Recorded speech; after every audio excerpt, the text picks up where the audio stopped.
الحمد لله رب العالمين والعاقبة للمتقين والصلاة والسلام على سيد المرسلين محمد وعلى آله وأصحابه أجمعين أما بعد فأعوذ بالله من الشيطان الرجيم بسم الله الرحمن الرحيم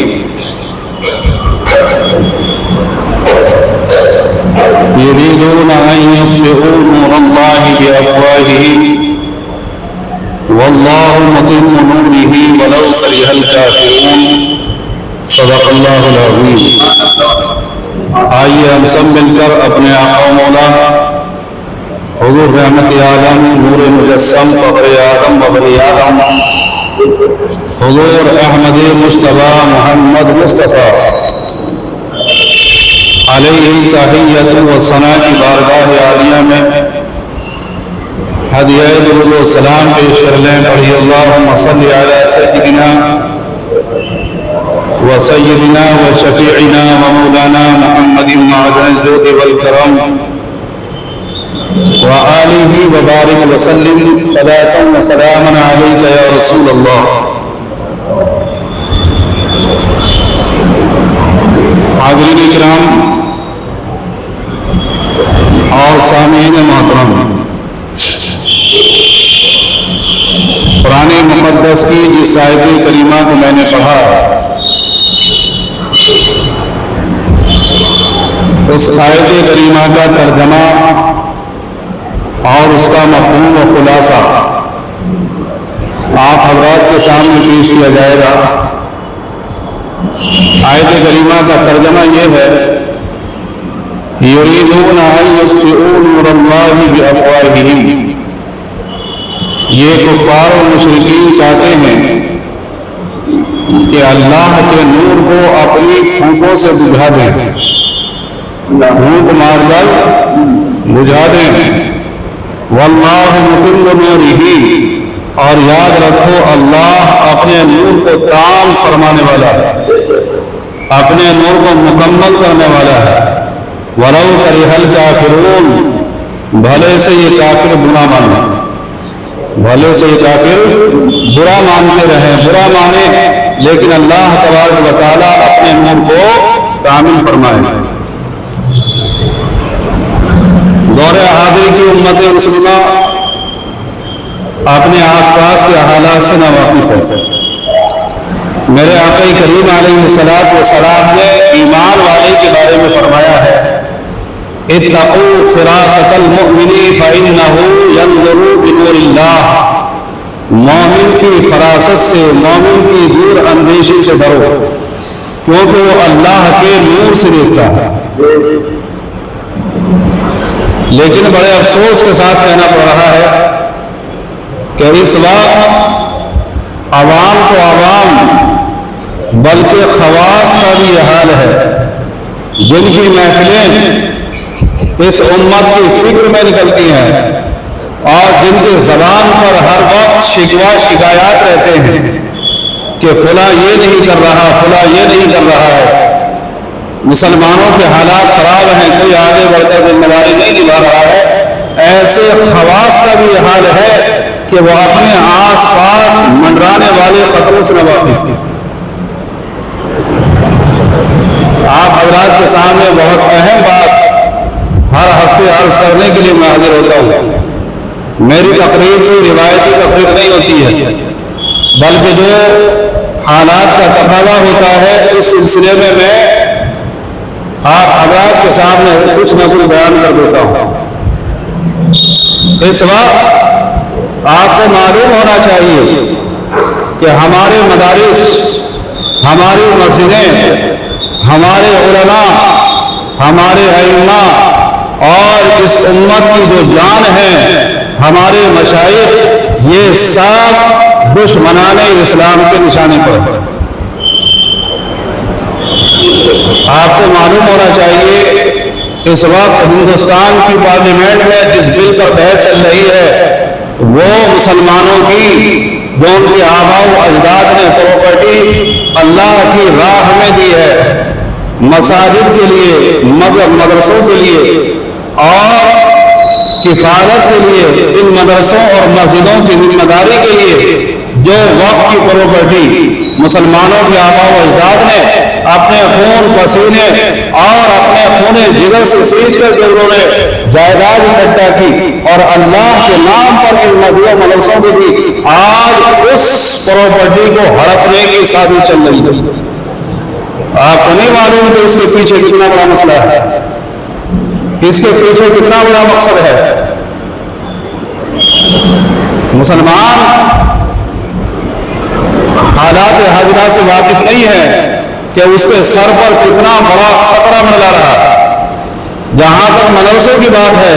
ہم صبح سے شام تک کبھی اس کے بارے میں نہیں سوچتے کہ مدرسوں کے کیا حالات، مسجدوں کے حالات کیسے ہیں یہ بھی ہمیں نہیں معلوم، بلکہ ہمارے اسی معاشرے میں ایسے مسلمان بھی موجود ہیں کہ حکومت تو بعد میں اس پر نگاہ اڑائے ہوئے ہے۔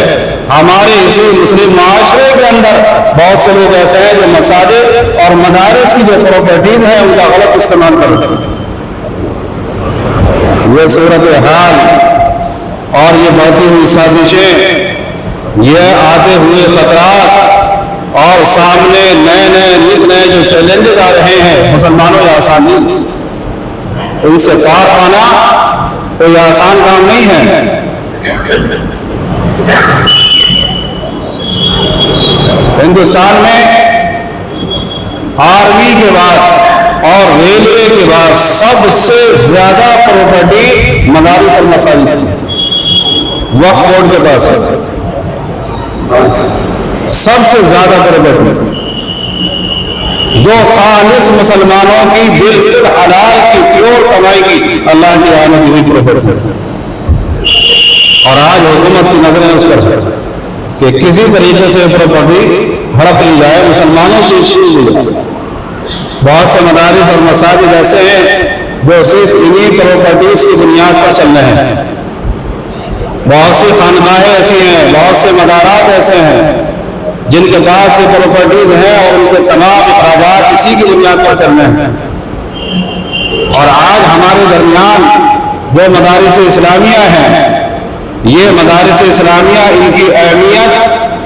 آپ نہ جانتے ہوں، لیکن اگر کسی واقف کے پاس بیٹھیں، آپ کسی غیر مسلم دانشور کے پاس بیٹھ کر مدرسوں کے بارے میں رائے لیں تو آپ کو پتہ چلے گا کہ ان مدرسوں کی اہمیت کیا ہے، ان کا مقام کیا ہے۔ آج تھوڑا بہت اسلام سے جو واقعیت آپ حضرات کو حاصل ہو رہی ہے، یہ انہی مدارس اسلامیہ کی برکتیں ہیں، انہی مدارس اسلامیہ کی برکتیں ہیں۔ یہ مدارس اسلامیہ ہمارے اندر ایمان اور اسلام کی شمع کو روشن کیے ہوئے ہیں، اور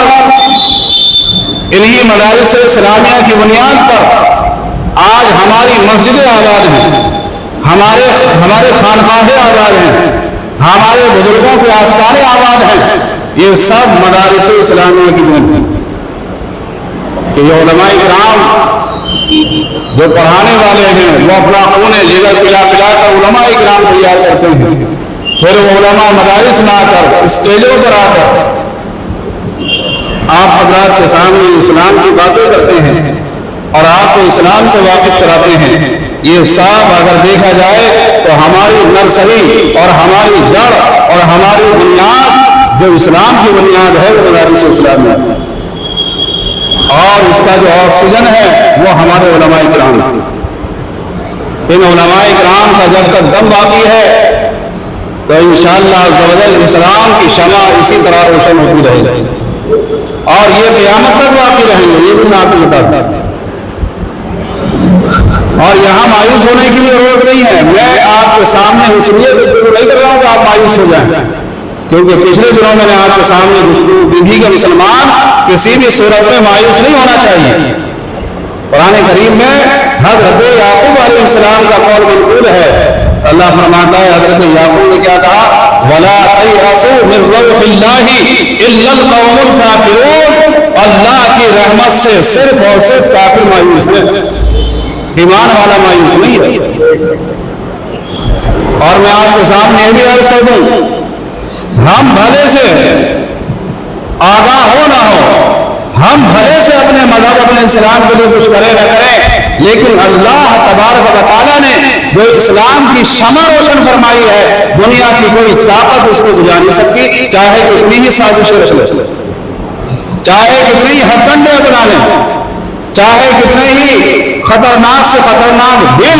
لا کر مسلمانوں کے خلاف ان کو پاس کرا کر مسلمانوں پر لاگو کر دیں، انشاءاللہ عز و جل نہ مسلمان مٹے گا اور نہ اسلام مٹنے والا ہے۔ سب سے بڑی سازش جو اسلام کے خلاف رچی گئی وہ سازش تھی نبی کریم صلی اللہ علیہ وسلم کا قتل کرنا، یہ سب سے بڑی سازش تھی۔ آپ تاریخ کے دامن میں جائیں، سیرت کی کتابیں پڑھیں، آپ کو نظر آئے گا کہ آقا کریم علیہ السلام نے مکہ مکرمہ کی سرزمین پر جس وقت اسلام کی شمع روشن فرمائی اور دعوت اسلام کو عام کیا، گنے چنے مسلمان ہوئے، تو اس وقت کفار و مشرکین نے ایک سازش رچی تھی کہ انہیں قتل کر دیا جائے، اور اس مکے کی سرزمین پر جو آج اسلام اور توحید کا سب سے بڑا مرکز ہے، اسی سرزمین پر اسی مکے کے اندر ایک گھر تھا جہاں یہ بڑے بڑے سرداران مکہ مشورہ کیا کرتے تھے، اس گھر کا نام تاریخ میں آتا ہے دار الندوہ۔ کیا نام تھا؟ نام یاد رکھو، اپنا دوست یاد نہ ہو نہ ہو لیکن دشمن یاد ہونا چاہیے۔ تو بزرگوں نے کہا اپنے دوستوں کا پتہ ہو یا نہ ہو لیکن دشمن کا پتہ ہونا چاہیے، ہمارا دشمن کون ہے، تبھی بچ پاؤ گے۔ اور سب سے خطرناک دشمن وہ ہے جو ہمارے اندر بیٹھا ہوا ہے، اس سے سب سے پہلے واقف ہونا ضروری ہے۔ اور یاد رکھیں، جب بھی کسی نے کسی کو نقصان پہنچایا، کسی بہادر اسلام کو، تو وہ پیچھے سے نقصان پہنچایا، سامنے سے کسی کی ہمت نہیں۔ بڑی بڑی سازشیں رچی گئی اس دار الندوہ کے اندر، سرداران مکہ سرداران قریش اکٹھا ہوئے اور اکٹھا ہونے کے بعد مشورہ کیا کہ اسلام تیزی کے ساتھ پھیل رہا ہے اور تیزی کے ساتھ مکے کے اندر بڑے بڑے لوگ اسلام قبول کر رہے ہیں، اسے کیسے روکا جائے۔ ہم نے پوری کوشش کر لی، ہم نے یہ بھی مشہور کر دیا کہ یہ پاگل ہے معاذ اللہ، لیکن کسی نے نہیں مانا۔ محمد ابن عبداللہ جو مکے کے اندر تیزی کے ساتھ اسلام پھیلا رہا ہے، اس اسلام کو کیسے روکا جائے؟ تو ان تمام مشورہ کرنے والوں نے کسی نے مشورہ دیا، بلکہ ایک روایت میں آتا ہے کہ اسی مشورے کے دوران ایک بات اور تھی کہ اس میٹنگ کے اندر صرف اور صرف مکے کے سردار اور قریش کے جو بڑے بڑے لوگ تھے وہی وہاں اکٹھے ہوتے تھے، کسی اور کو گھر میں داخل ہونے کی اجازت نہیں تھی، اور ہر ایک کی عمر 40 سے پار ہونا ضروری تھی، 40 سے پار، کیونکہ مشہور ہے کہ 40 سال کی عمر میں آپ کامل ہو جاتی ہیں، 40 سال میں عمر بھی کامل ہو جاتی ہے اور عقل بھی کامل ہو جاتی ہے۔ تو اس گھر کے اندر جس کا نام دار الندوہ تھا، اس گھر کے اندر مکے کے بڑے بڑے سردار جمع ہوئے، کسی غیر کو اس کے اندر آنے کی اجازت نہیں تھی، لیکن انہوں نے دیکھا کہ ان کے درمیان ایک بوڑھا بیٹھا ہوا، تو انہوں نے پوچھا بھی آپ کون ہیں، آپ کہاں سے آ گئے، آپ کیسے داخل ہوئے اس گھر میں؟ تو اس نے کہا ایسا ہے میں تمہیں مفید مشورے دینے کے لیے آیا ہوں۔ انہوں نے پوچھا کہاں کے رہنے والے ہو؟ تو اس نے کہا کہ میں نجد کا رہنے والا ہوں۔ کہاں کا رہنے والا ہوں؟ نجد کا رہنے والا ہوں۔ اور تاریخ کی کتابوں میں، سیرت کی کتابوں میں اس کا نام بتایا گیا، اس نے کہا کہ میں شیخ نجدی ہوں، شیخ نجدی ہوں، نجد کا رہنے والا بوڑھا، اور میں جس کام کے لیے تم یہاں اکٹھے ہوئے ہو میں اسی کے لیے آیا۔ انہوں نے کہا ٹھیک ہے صاحب۔ مشورہ ہوا، کسی نے مشورہ دیا کہ انہیں قید کر دیا جائے، اگر اسلام کو روکنا ہے تو بانی اسلام محمد صلی اللہ علیہ وسلم کو قید و بند میں ڈال دیا جائے؟ تو دوسروں نے کہا، بلکہ شیخ نجدی نے کہا کہ نہیں،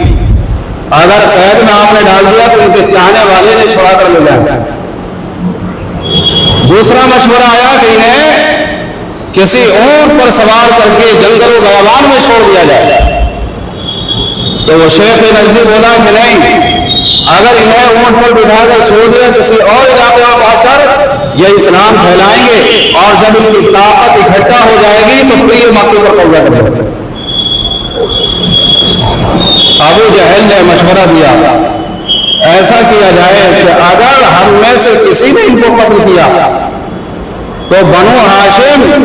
بدلہ لینے میں ذرہ برابر بھی سستی نہیں کریں گے،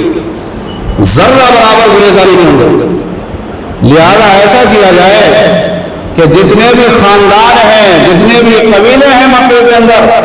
ان سب قبائل کا، ان سب خاندانوں کا ایک ایک نوجوان لیا جائے، اور ہر نوجوان کے ہاتھ میں تلوار ہو، اور جب محمد صلی اللہ علیہ وسلم اپنے گھر میں رات میں آرام فرمانے لگے، استراحت کرنے لگے، تو یہ 40 نوجوان ایک ساتھ گھر میں داخل ہو اور ایک ساتھ تلوار سے وار کریں تو تمام قبیلوں پر ان کے خون کا الزام آئے گا، اور پھر یہ بنو ہاشم سب سے لڑنے کی طاقت نہیں رکھ پائیں گے۔ شیطان جو شیخ نجدی کی شکل میں آیا تھا وہ چھل پڑا، کہنے لگا یہی مشورہ ہے، مرحبا مرحبا، اس سے بہتر مشورہ ہو نہیں سکتا۔ میں عرض کر رہا تھا کہ اسلام کے خلاف یہ سب سے بڑی سازش تھی۔ اب یہ مشورہ پاس ہو گیا، میٹنگ برخاست ہو گئی، 40 نوجوان اکٹھے کیے گئے اور انہیں پورا پلان سمجھا دیا گیا کہ فلاں رات میں تم سب کو محمد صلی اللہ علیہ وسلم کے گھر پر اکٹھا ہونا ہے، اور جب وہ آرام کرنے لگے تو ایک ساتھ تم سب کو ایک ہی وارنہ میں قتل کرنا۔ اللہ تبارک و تعالیٰ نے اپنے محبوب صلی اللہ علیہ وسلم کو اس تمام مشورے سے آگاہ فرما دیا اور کہا کہ میرے محبوب یہاں سے ہجرت کر کے مدینہ چلے جاؤ۔ نبی کریم صلی اللہ علیہ وسلم نے اس دن پورا دن ہجرت کی تیاری فرمائی۔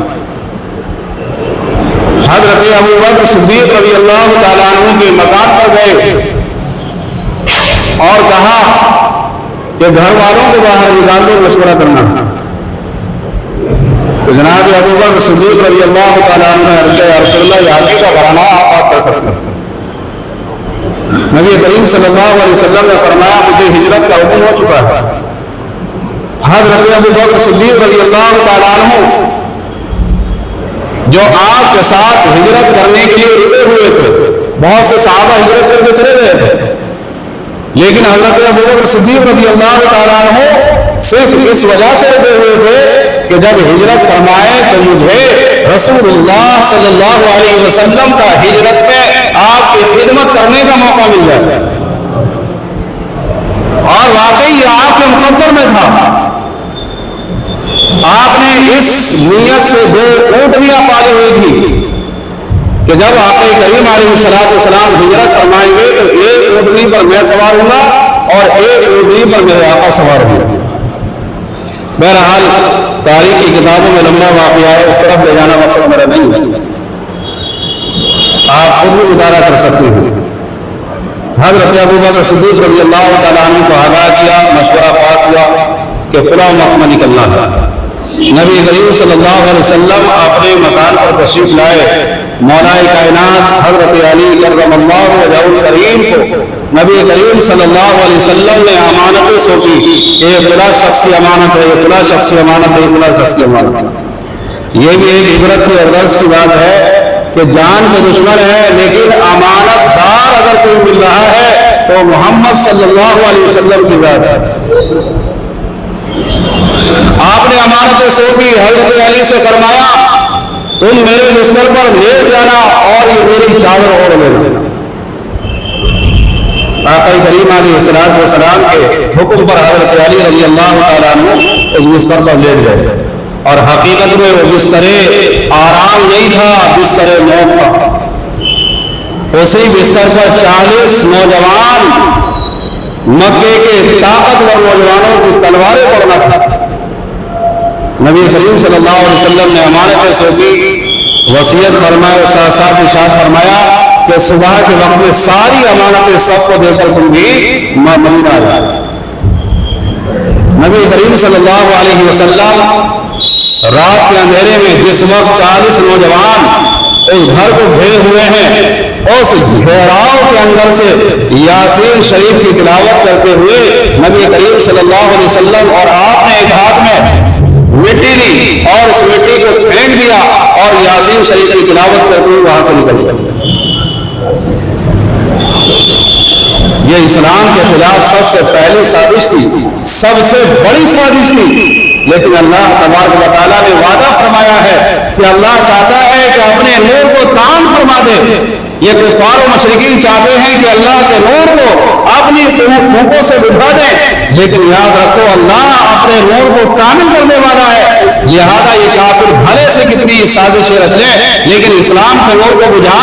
نہیں سکتے ہیں۔ فانوس بن کے جس کی حفاظت ہوا کرے وہ شمع کیا بجھے جسے روشن چھڑا دے۔ نبی کریم صلی اللہ علیہ وسلم یاسین شریف کی تلاوت کرتے ہوئے ان کے درمیان سے نکل گئے اور انہیں پتہ بھی نہیں چلا، خبر بھی نہ ہوئی۔ یہ بہت بڑی سازش تھی۔ معاذ اللہ اگر اس رات وہ نوجوان اپنے پیغام میں کامیاب ہو جاتے ہیں تو آپ تصور کریں گے، یہ بہت بڑی سازش تھی۔ اس طرح کی سازشیں اس دور سے چلی آ رہی ہیں، قیامت تک چلتی رہیں گی۔ علامہ اقبال کا ایک شعر ہے، ستیزہ کار رہا ہے ازل سے قائم روز، چراغ مصطفی سے شرار بولہوی، یہ حق اور باطل کی جنگ جو حضرت آدم علیہ السلام سے شروع ہوئی تھی یہ قیامت تک چلتی رہے گی۔ بس دیکھا یہ جائے گا کہ کس وقت اس کا کیا کردار تھا، کس نے کیا کردار نبھایا۔